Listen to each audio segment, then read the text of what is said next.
नमस्कार दोस्तों, जितने भी लोगों ने पंडित सुंदरलाल शर्मा ओपन यूनिवर्सिटी से प्री बीएड एंट्रेंस एग्जाम और प्री डीएलएड एंट्रेंस एग्जाम के लिए फॉर्म फिल किया है, उन लोगों का एग्जाम 19 जुलाई को होने वाला है और अभी उन लोगों के पास मात्र 4 दिनों का टाइम बचा हुआ है। तो उन लोगों के मन में ये सवाल आ रहा है कि इन 4 दिनों में कौन कौन से ऐसे विषय हैं जिनको हमको अच्छे से पढ़ना चाहिए ताकि हमारी जो तैयारी है वो बेहतर तरीके से हो पाए। तो इस प्रकार से लोगों के मन में सवाल आ रहा है। उसके अलावा आज के इस वीडियो में हम लोग जानेंगे कि ये जो प्री बीएड एंट्रेंस एग्जाम और प्री डीएलएड एंट्रेंस एग्जाम है, इसमें टोटल कितने लोगों ने फॉर्म फिल किया है, चाहे वो बीएड को लेकर के हो चाहे वो डीएलएड को लेकर के हो। और बीएड में टोटल कितना सीट है ये जानेंगे, डीएलएड में कितना सीट है ये जानेंगे और एक सीट पर कितना कंपटीशन है इसके बारे में भी विस्तार पूर्वक चर्चा करेंगे और जानेंगे कि आप लोगों का एडमिट कार्ड जो है वो कब डाउनलोड होगा, इसके बारे में चर्चा करेंगे। साथ ही आप लोगों के मन में ये सवाल आ रहा है कि उसमें साफ साफ अभी एक न्यूज़पेपर आया था, उसमें ये बोला था कि संभाग स्तर पर जो एग्जाम सेंटर है वो क्या किया जाएगा, कंडक्ट कराया जाएगा, ये बोला है। तो बहुत लोगों के मन में ये सवाल है कि क्या केवल संभाग में ही केवल मतलब जैसे बिलासपुर संभाग हो गया, रायपुर संभाग हो गया, दुर्ग संभाग हो गया, तो क्या केवल वही जो जिला है उसी में केवल संभाग में जो एग्जाम है वो कंडक्ट कराया जाएगा, बाकी जिला में नहीं कराया जाएगा क्या? तो ये उन लोगों के मन में बहुत सारे सवाल आ रहे हैं।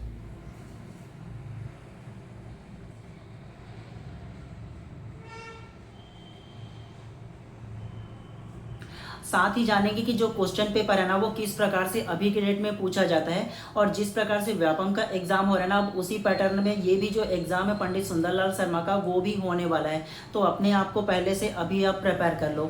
उसके अलावा जानेंगे कि कितना मार्क्स लेकर के आओगे ना आप लोग एग्जाम में, तो सिक्योर आप लोगों का एक जो सीट है वो मिल सकता है। तो इसके भी बारे में ना विस्तार पूर्वक आज के इस वीडियो में चर्चा करेंगे।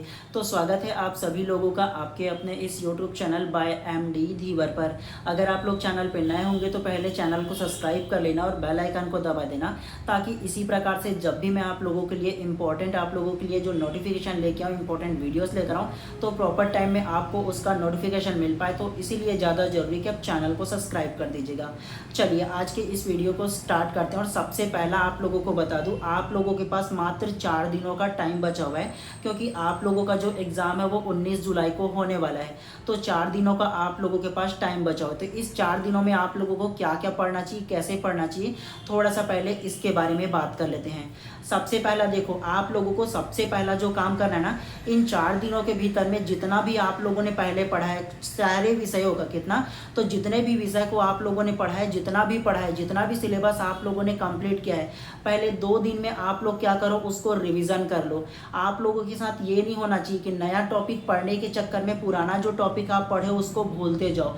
तो इसीलिए सबसे ज़्यादा जो आप लोगों को काम करना है कि जितना आप लोगों ने पढ़ा है एक बार कम से कम उसको रिवाइज कर लो, रिवीजन कर लो, वो ज़्यादा बेहतर होगा। क्योंकि आप लोगों ने जिसको पहले पढ़ा है वो स्ट्रांग हो जाएगा एक बार पढ़ोगे तो इसीलिए ज़्यादा जरूरी है कि आप लोग पहले रिवीजन कर लो। जितना भी विषय, चाहे वो हिंदी हो, इंग्लिश हो, आप लोगों का रीजनिंग हो, आप लोगों का सीडीपी हो अर्थात शिक्षण अभिरुचि हो, ठीक है, चाहे वो जीके हो चाहे जीएस हो, ठीक है, तो सारी के सारे विषय को आप लोगों को रिवीजन करना है। रिवीजन ही ज़्यादा बेहतर है आप लोगों के लिए क्योंकि जितना पढ़ा है उसी में से ही पूछा जाता है जो क्वेश्चन है वो। अब सवाल ये भी आता है कि क्वेश्चन किस तरीके से पूछा जाता है। क्वेश्चन जो अभी की डेट में पूछा जाएगा ना, 100% श्योर ले लो, चाहे आप लोग कोई भी बुक से पढ़ो, बुक से डायरेक्ट क्वेश्चन उठा करके नहीं दिया जाएगा। बता रहा हूँ आप लोगों को, डरा नहीं रहा हूँ, एक्चुअल बता रहा हूँ। क्योंकि अभी की डेट में जो क्वेश्चन है, चाहे वो व्यापम पूछे चाहे वो पंडित सुंदरलाल शर्मा पूछे, जो क्वेश्चन पूछने का तरीका है वो कॉन्सेप्चुअल आ रहा है। मतलब चाहे आप लोग सामान्य ज्ञान को पढ़ लो, चाहे आप लोग सीडीपी अर्थात जो शिक्षण अभिरुचि का आपका विषय है उसको पढ़ लो, चाहे हिंदी को ही क्यों ना पढ़ो, जो क्वेश्चन पूछा जा रहा है वो कॉन्सेप्चुअल आ रहा है। Same to same exact question जो आप लोगों ने बुक पढ़ा है उसी क्वेश्चन को उठा करके कभी भी नहीं देता है। तो इसीलिए ध्यान रखना, आप लोग जब रिवीजन करने जाओ तो समझ करके रिवीजन करना कि कौन सा लाइन क्या बोला ये समझना, क्या कहना चाहता है ये समझने की कोशिश करना। रटना बिल्कुल मत। रटने की जो चीज़ होगा केवल जो स्पेसिफिक डाटा होगा ना तो उसको आप लोग रटना, अदरवाइज कोई कथन वगैरह बोला होगा उसको समझने की कोशिश करना, तब ज़्यादा बेहतर होगा। क्योंकि अभी कथन कारण निष्कर्ष में क्वेश्चन जो है वो पूछा जा रहा है और कम से कम 50 से 60% तक की मान करके चलो आप लोगों का जो एग्जाम होगा ना अभी पंडित सुंदरलाल शर्मा का बीएड और डीएड का, तो उसमें भी कथन और निष्कर्ष वाला क्वेश्चन आएगा ही आएगा। तो ये आप लोगों को पहले से अपने माइंड में प्रिपेयर करके रख लो। आप लोग टाइम मैनेजमेंट करना पहले से ही सीख जाओ तो ज़्यादा बेहतर होगा आप लोगों के लिए, ठीक है। और उसके अलावा आप लोगों के मन में ये सवाल आ सकता है कि सर कौन कौन सा ऐसा विषय है जो इन 4 दिनों में मेरे को पढ़ना चाहिए।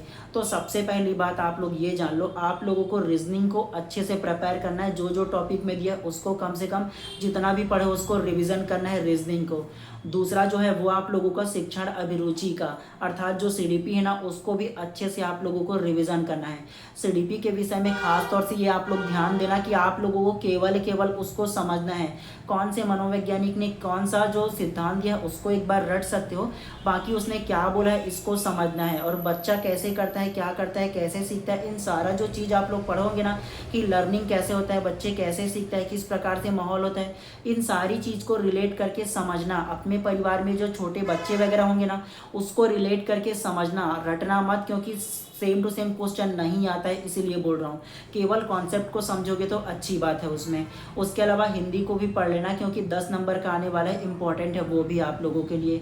उसके अलावा जीके जीएस को जितना पढ़ा है केवल रिवीजन कर लेना, एक्स्ट्रा पढ़ने की कोशिश मत करना उसमें। अगर एक्स्ट्रा पढ़ना है तो आप रीजनिंग को पढ़ सकते हो, उसके अलावा सीडीपी को पढ़ सकते हो।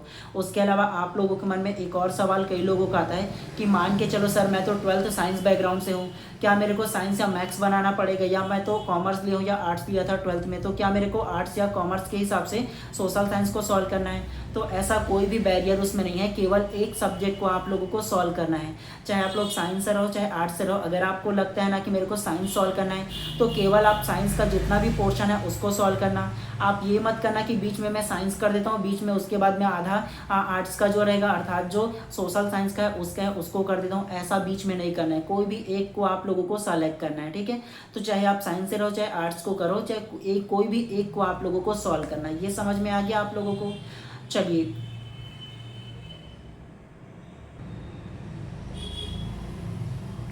उसके अलावा नेक्स्ट सवाल पर आते हैं कि आप लोगों का एडमिट कार्ड कब डाउनलोड होगा।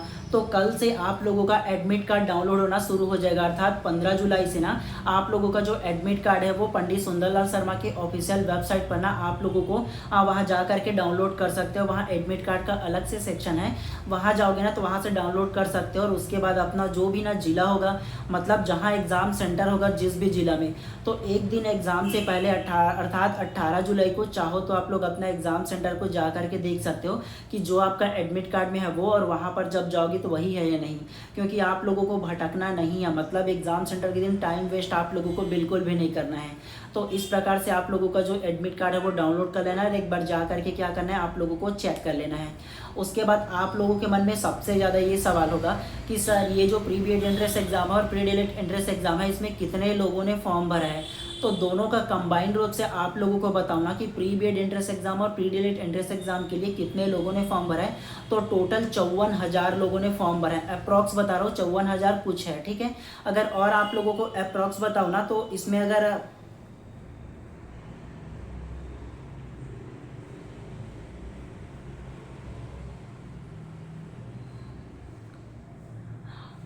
आप लोगों को और एक्सप्रॉक्स बताओ ना कि कितने लोगों ने फॉर्म भरा है, तो 54,436 लोगों ने भरा है। कितना?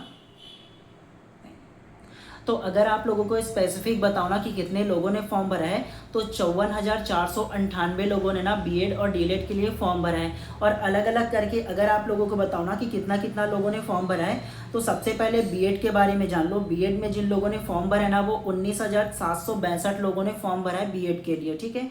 और उसके लिए अगर आप लोगों को डीएलएड के बारे में बताओ ना कि डीएलएड में कितने लोगों ने फॉर्म भरा है, तो 34,736 लोगों ने फॉर्म भरा है।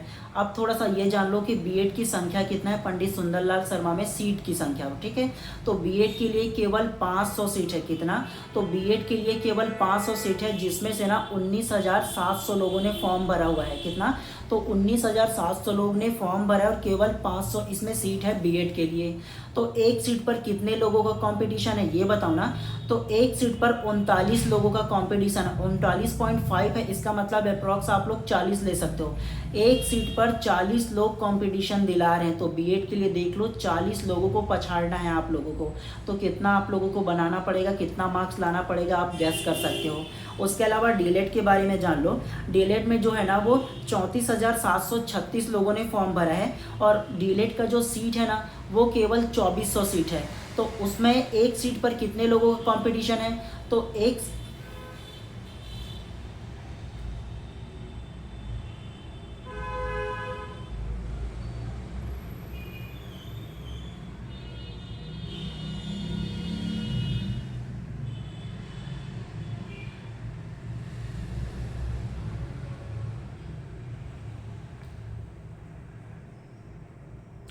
तो एक सीट पर 14 लोगों का कंपटीशन है। कितना? तो डीएलएड के लिए 34,700 लोगों ने फॉर्म भरा है और जिसमें से ना मात्र 2400 सीट है डीएलएड में। तो एक सीट के लिए ये मान करके चलो कि 14 लोगों को आप लोगों को पछाड़ना होगा, वो 14 में आप भी शामिल होंगे। तो इस प्रकार से आप लोगों को पढ़ना होगा और इस प्रकार से नंबर लाना होगा। मतलब अप्रॉक्स ये मान करके चलो आप लोगों को 70 प्लस मार्क्स लाना होगा, तभी आप लोगों का ये होगा कि आप लोगों का फर्स्ट लिस्ट में आपका नाम आ जाएगा। तो ये मान लो कि कंपटीशन कितना है। आप लोगों को डरा नहीं रहा हूँ, एक्चुअल में जो रियलिटी है वो आप लोगों को पहले से पता होना चाहिए कि आप लोगों का 3 से 4 दिन जो बचा ना उसमें लेजीनेस मत करो, थोड़ा अच्छे से पढ़ो, इसलिए बोल रहा हूँ, ठीक है। और माइनस मार्किंग नहीं है, मतलब जितना भी क्वेश्चन है 100 क्वेश्चन सारे को आप लोगों को सॉल्व करते हुए चलना है। उसके अलावा आप लोगों के मन में सबसे ज़्यादा सवाल ये है कि सर हम लोगों ने ना एक न्यूज़पेपर का कटिंग दिया था हाल ही में 1-2 दिन पहले जो आया था, और उसमें हम लोगों ने देखा था कि उसमें लिखा था पंडित सुंदरलाल शर्मा एग्जाम के बारे में। उसमें ना संभागीय स्तर पर जो एग्जाम है वो कंडक्ट कराया जाएगा ये लिखा हुआ था। तो कई लोगों के मन में सवाल यह है कि संभागीय स्तर का मतलब क्या केवल संभाग में ही केवल एग्जाम दिलाना होगा? संभाग का मतलब जैसे बिलासपुर हो गया, रायपुर हो गया, है ना, दुर्ग हो गया, बस्तर हो गया, तो क्या उन्हीं जिले पर केवल एग्जाम होगा? अगर मैं दूसरा जिले से हूँ तो मेरे को क्या इस जिले से उस जिला जाना पड़ेगा क्या? तो इस प्रकार के लोगों के मन में सवाल आ रहा है। तो अगर आप लोगों ने शुरुआती का जो नोटिफिकेशन आया हुआ था ऑफिशियल जो पंडित सुंदरलाल शर्मा का, उसको आप लोगों ने देखा होगा, तो उसमें ना जो भी ना एग्जाम का जो सेंटर है उसमें लिस्ट दिया हुआ था कि ये जो जिला है ना उसमें एग्जाम सेंटर कंडक्ट कराया जाएगा, ये बोला था। तो ये आप लोगों को डरना नहीं है कि केवल संभाग में होगा, जिला में भी होगा। उस संभाग को मेन ब्रांच माना जा रहा है, उस ब्रांच से जितना भी क्वेश्चन पेपर है वो डिस्ट्रीब्यूट होगा, ये भी है मेन ब्रांच लेकर के, ठीक है। और वहाँ से जो भी नोडल अधिकारी होगा ना तो वो सारा चीज़ कंडक्ट कराएगा। और इस बार आप लोगों ने न्यूज़पेपर में भी पढ़ा होगा कि आप लोगों का जो एग्ज़ाम है ना वो बायोमेट्रिक होने वाला है। मतलब जो आप लोगों का प्रेजेंट है ना वो बायोमेट्रिक होने वाला है। मतलब जैसे सीटेट में एग्ज़ाम जो कंडक्ट कराया जाता है ना उसमें आप लोगों का थंब लिया जाता है ना। उसके अलावा आप लोगों का जो है ना वो जो फेस में आप लोगों ने ना एग्ज़ाम फॉर्म भरा होगा तो आपका फ़ोटो डाले होंगे तो वो फ़ोटो को मैच किया जाता है दोनों को देख करके। तो इस प्रकार से जो है ना वो आप लोगों का बायोमेट्रिक थंबनेल लगाया जाएगा। क्यों ऐसा किया जा रहा है? क्योंकि देखो कभी कभी ऐसा भी हो जाता है कि नाम तो आपका है लेकिन एग्ज़ाम दिलाने कोई और पहुंच गया है, तो इस प्रकार से ना हो इसीलिए बायोमेट्रिक तरीके से किया जाएगा, ये बोला है। और इस बार थोड़ा सा स्ट्रिक्टनेस देखने को आप लोगों को मिलेगा उसके एग्ज़ाम सेंटर में, तो थोड़ा सा ध्यान से आप लोग जाइएगा, ठीक है। और देखो आप लोग जब एग्ज़ाम दिलाने जाओगे ना 19 जुलाई को, तो आपको तो टाइमिंग पता है ना, तो अपने टाइमिंग से लगभग 2 घंटे पहले आप लोगों को वहाँ पहुँच जाना है, चाहे वो बीएड के लिए हो चाहे वो डीएलएड के लिए हो। और एक दिन पहले अपना एग्ज़ाम सेंटर जो भी मिलेगा उसको देख करके आ जाना ताकि किसी भी प्रकार से दिक्कत ना हो। उसके अलावा कई लोगों के मन में ये सवाल आता है कि क्या सर हम लोग ना व्यापम में जिस प्रकार एग्ज़ाम हुआ था, मतलब कपड़े वपड़े को पहनने को लेकर के, ड्रेस को लेकर के, तो इसमें भी हो सकता है क्या? तो देखो अपनी सुविधा के लिए आप लोग अगर कहीं किसी भी प्रकार से अगर आप लोग रिस्क नहीं लेना चाहते तो आप लोग ये कर सकते हो कि नॉर्मल जो लाइट ना जो शर्ट वगैरह हाफ में है जो वैसा ही पहन सकते हो जिस प्रकार से व्यापम में पहन करके गए थे, सेम उसी प्रकार से ड्रेसअप पहन सकते हो। उसी प्रकार से जो भी नियम कानून है ना वो आप लोग फॉलो कर सकते हो। तो नॉर्मल सा आप लोग क्या कर सकते हो, जो भी ना लाइट का जो टी शर्ट है वो पहन लेना, और नीचे में जो भी ना लाइट या डार्क जो रहेगा वो तो नॉर्मल है, नीचे पैंट वगैरह के लिए तो वैसे पहन लेना। नॉर्मल ब्लू पेन या ब्लैक पेन आप लोगों को लेकर के जाना है, डॉट में रहना चाहिए, और अपना जो एक आइडेंटिटी कार्ड है ना वो लेकर के चले जाइएगा। तो इन सारी चीज़ों को आप लोगों को खास तौर से ध्यान रखना है और अपना रिवीजन पर ज़्यादा ध्यान देना। अभी मात्र आप लोगों के पास 4 दिन बचा हुआ है, तो इस 4 दिन में अच्छे से रिवीजन करने की कोशिश करना, कोताही मत बरतो। क्योंकि आप लोगों का ना ये मान कर चलो कि आप लोग चाहे बीएड के रहो चाहे वो आप लोग डीएलएड का एग्ज़ाम दिलाने वाले रहो, आप लोगों को 70 प्लस मार्क्स लेकर के ही आना है, ये ध्यान रखना है आप लोगों को। उससे कम होगा तो दिक्कत हो जाएगा। तो शुरुआती लिस्ट में अगर चाहते हो कि मेरे को सिक्योर एक सीट मिल जाए तो 70 प्लस मार्क्स मतलब 70 नंबर आप लोगों को लाना पड़ेगा, उससे ज़्यादा, तभी आप लोगों का फर्स्ट लिस्ट में नाम आ सकता है, अदरवाइज मुश्किल हो जाएगा। क्योंकि आप लोगों ने देखा कितना लोगों ने फॉर्म भरा है, ठीक है। दोनों बीएड डीएड को लेकर के 54,000 लोगों ने फॉर्म भरा है, ठीक है। तो इसका खास तौर से आप लोगों को ध्यान देना, डरना नहीं है, खुद पर भरोसा रखिए, जितना तैयारी की हो उस पर भरोसा रखिए।